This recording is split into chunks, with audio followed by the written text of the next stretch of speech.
langsung caping gunung nggih.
Sekane jagung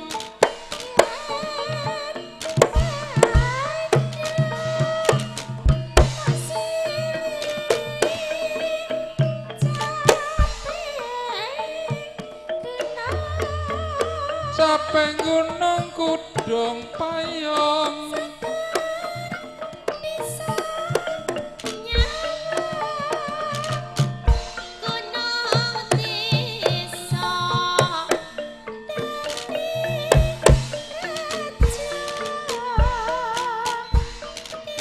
kloso apa kasur?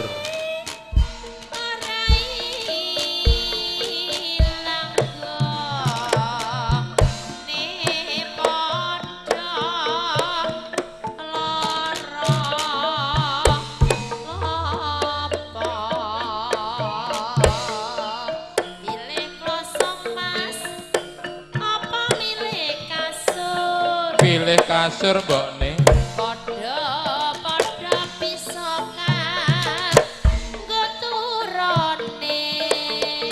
Sing kandha sapa? Milih ngisor apa milih ning dhuwur? Ning dhuwur.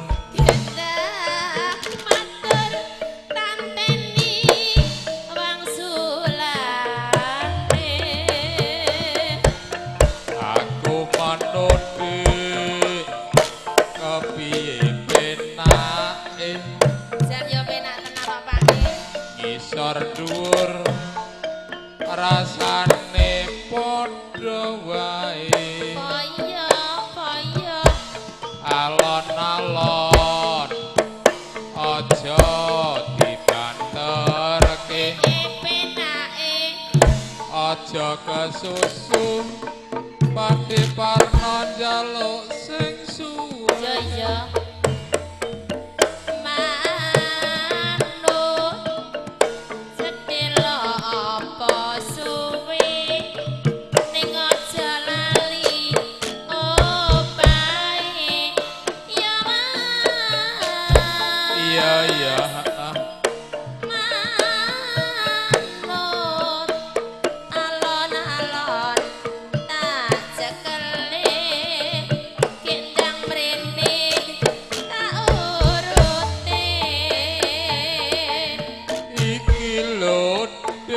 apa sakmene gedene apane jempol sikilku kesleo ing sore tak urut mas nganggo ngoplene jempol sikilmu ben pulih dadi cilik urutanmu jan penak tenan kok mbok apa iya Pak Ne ya ya alon-alon ya mbok ne ya tak mula sesuk tak urute meneh ya heeh ya sing penting aja larang-larang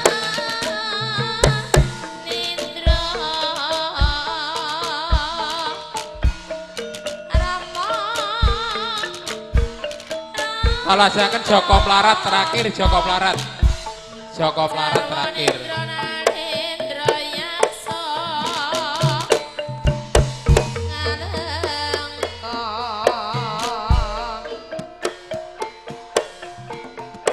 niki lagu pungkasan Joko Plarat niki saderengipun nyuwun pangapunten kang kathah niki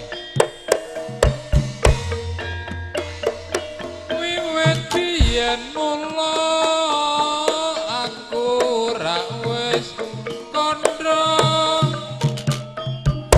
aku wong nista tanpa bondo donya Joko Mlarat wong tuamu bangga aku rekoso uripmu wis mulya iki wis wancine kowe didhawuhke karo priya bagus sing padha sukiye ora nyono lan ora nglekiwa yen sliramu wis palakrama sengenge mulon parane yen bengi rambulan jenenge kaya ngene abote wong ora duwe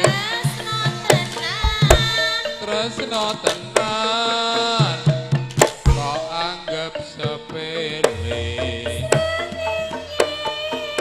srengenge ngulon parane yen bengi rambulan jenenge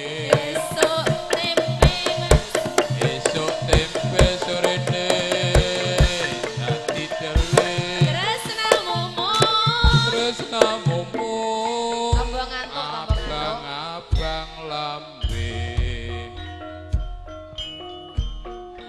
nuwun dhumateng para lenggah kakung putri inggih ing mriki kula sak kanca nuwun pamit mbok bilih anggenipun atur panglipur Mekarsari budaya sak kanca enten kekiranipun kula sak rombongan nuwun agungi samudra Pak Sami nggih sepisan malih kula sak kanca nuwun pamit ambok bilih wonten kekiranipun nuwun agungi samudra Pak Sami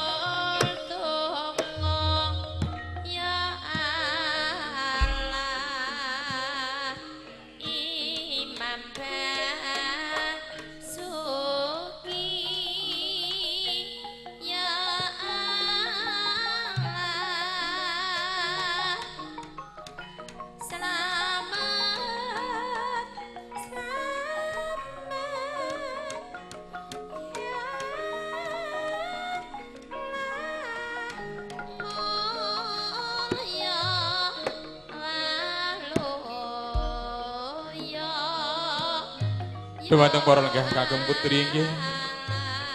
Ing dalem punika Mekarsari budaya sak rombongan anggenipun makarya wonten dalemipun Bapak Jardi.